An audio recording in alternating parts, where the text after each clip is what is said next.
everyone! Today we are going to go crusading. I know we just wrapped up the 100 Years' War in the last video. We're going to go to war again. Whoops.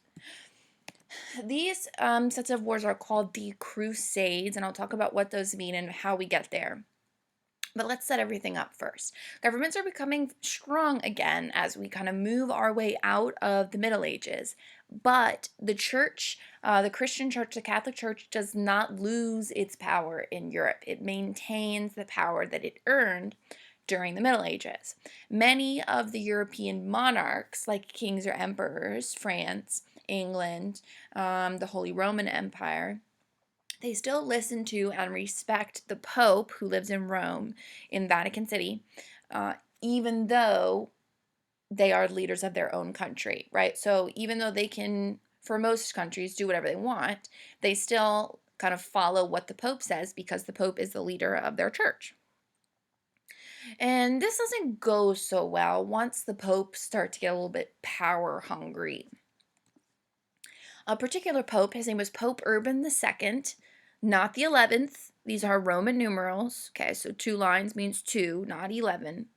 Pope Urban II makes a speech. He makes this kind of big grand speech calling on Christians to reclaim their holy land, take back their holy land. And the holy land he's referring to is the city of Jerusalem. It's very important to Christianity.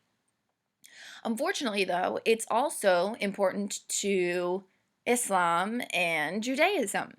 At the time that Pope Urban makes this call, it is controlled by the Islamic Empire, who, as I said, also see it as part of their Holy Land. So Pope Urban, oh my gosh, I'm going to keep calling him Pope Urban. Pope Urban calls for a holy war against these Muslims in order to take back Christian control of Jerusalem. Okay, these series of holy wars, there's going to be a bunch of them. These are what we call the Crusades. A crusade is a holy war. He convinces people to sign up and fight this war because he says, well, if you go and fight in the Crusades, then all of your sins are going to go away. Every sin you have ever committed is going to go away. God will forgive it if you go and fight these Crusades. And if you die while you're fighting the Crusades, you get like literally express train to heaven. You go immediately to heaven because you died fighting for God. And so these two things kind of convince quite a few people, hey, this is probably a good idea. Let me go fight this holy war. Let me go fight in this crusade. I'm going to become a crusader. Between the years 1095 and 1291, so that's 4 years under 200 years, okay, 196 years, there were 10 holy wars, 10 crusades in less than 200 years. That kind of works out to one war every 20 years. That's a lot of war. Yikes. The First Crusade is pretty much the only crusade that ends well. Yikes. The First Crusade ends with the Christians winning back Jerusalem. They set up a crusader state. It's like a quickly put together kingdom, right? They got there, they conquered Jerusalem back from the Muslims, and they were kind of like, what do we do now? Who owns this? Does France own it? Does England own it? Does the Pope own it? Who owns this land now that we've conquered it back? So they made it its kind of like own kingdom called the Crusader States. It's a religious Christian kingdom. And it doesn't last that long. Yikes. Here are a picture of our Crusaders, right? We can see that they are fighting a holy war because on a lot of their items here, we see the cross. And thanks to our religion chart, this guy's got a cross made of crosses. Wow. Because of our religion chart, we know that the cross is a symbol of Christianity. The biggest question I get is, are they the KKK? No. And while it seems kind of like a silly question, I see where we're going with like kind of like sheet looking thing over the horses. This was armor. This was a form of armor to protect your horse from injury. Now, is it going to protect well? No. you can't really put a lot of armor on a horse because it restricts its movement and its speed and its ability to carry anybody.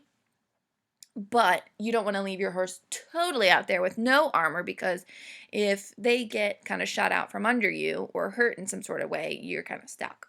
So that's what that is. No, they're not members of the KKK. It is a question I get a lot, unfortunately. All right, so these are our Christian Crusaders. Everything pretty much goes downhill from here. Second Crusade, boring. The Portuguese push out some Muslims out of Portugal. We'll talk about how the Spanish get the Muslims out of the rest of the Iberian Peninsula. But that one's pretty boring. The Third Crusade is where things start to get interesting, but it's still a failure. Spoiler alert. So in the year 1187, there is a strong Muslim leader in charge, and his name is Saladin.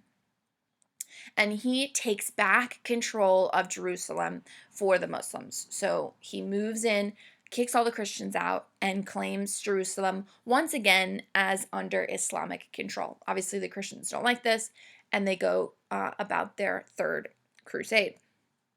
The Third Crusade is the celebrity crusade.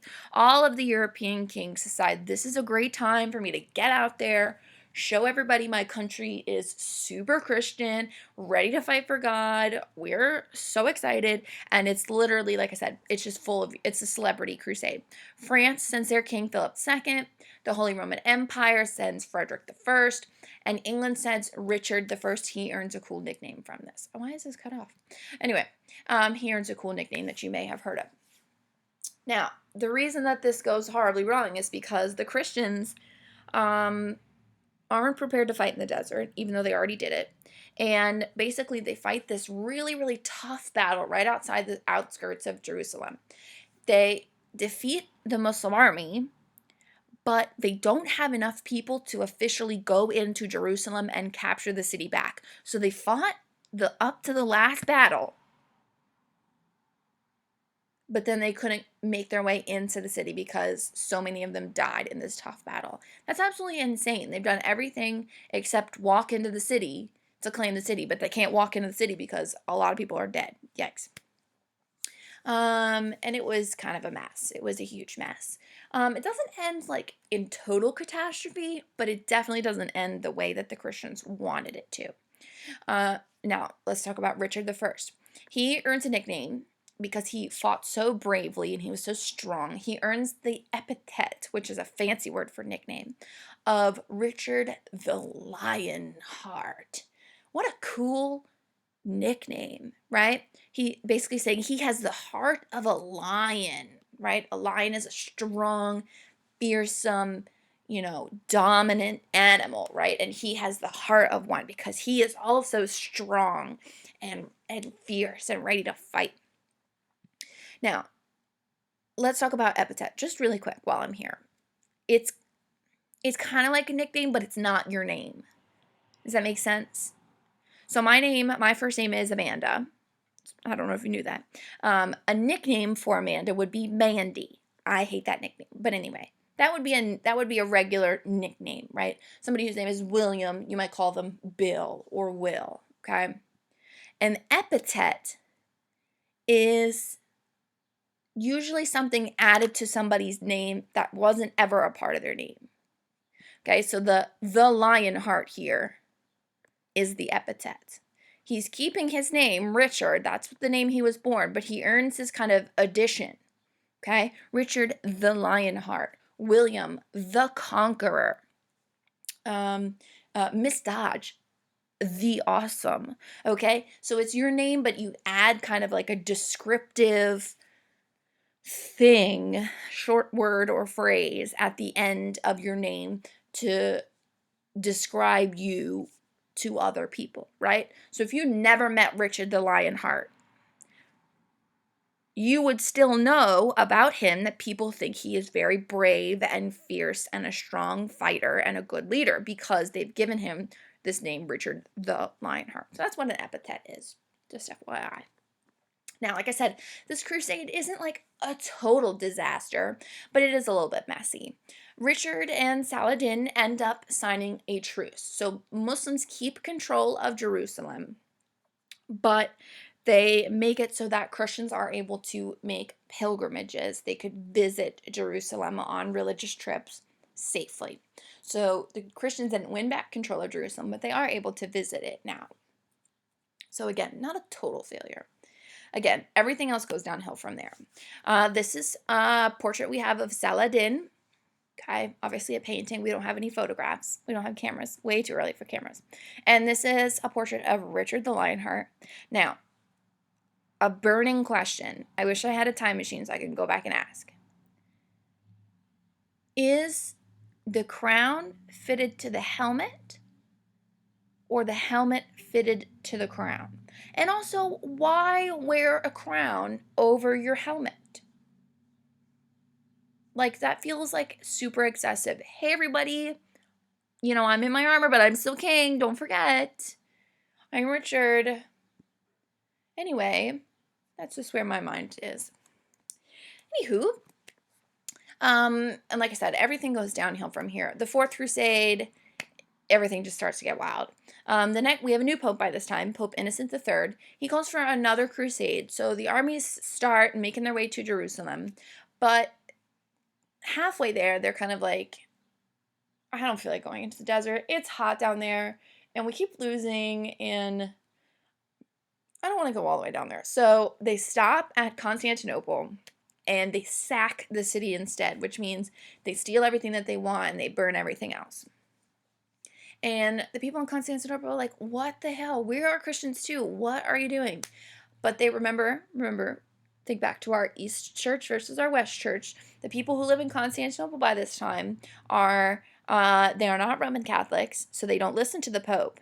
They are Orthodox or Greek Orthodox, and the leader of the Orthodox Church, as you will remember, is the Patriarch. So, the Crusaders, who are followers of Catholicism and the Pope, they're like, oh, you don't matter. And so they just steal all their stuff and burn the city down. And that's that. The destruction of the city of Constantinople pretty much brings about the end of the Byzantines.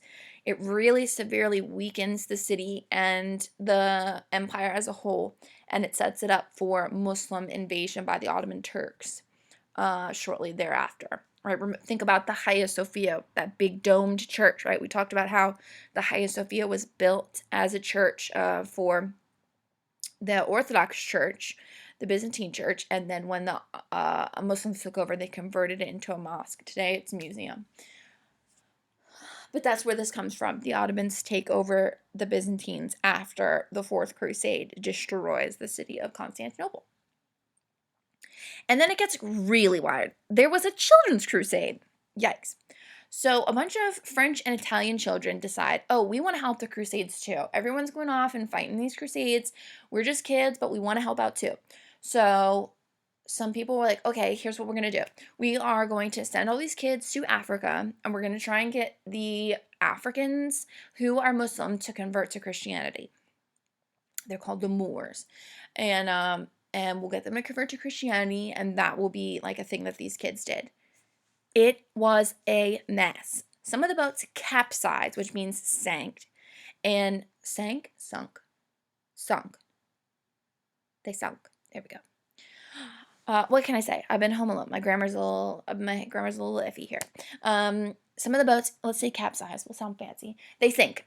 And everybody drowns. So half these kids drowned in the middle of the Mediterranean Sea, and some of them make it to Africa, but they didn't set up, and they didn't plan ahead for, like, people to, like, watch these kids. Like, there wasn't, like, a hotel they were supposed to stay at or, like, family they were supposed to visit. They were just, like, go to Africa, kids. And so they get to Africa, and some of them starve to death because nobody is responsible for feeding these kids, and some of them get kidnapped and sold as slaves. Yikes.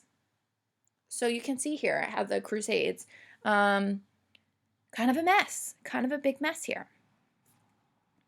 There were eventually 5 more Crusades, but they weren't sponsored by popes. They were just like people just being like, oh, I want to call a crusade on you. Oh, I don't think you're a very good Christian. I'm calling a crusade on you. And they weren't really crusades because they weren't technically ordered by the Pope, but it was just a bit of a mess of a time. the popular thing to do is to order a crusade on someone. And that's the Crusades. Yeah. We'll talk about the effects of the Crusades in the next set of notes.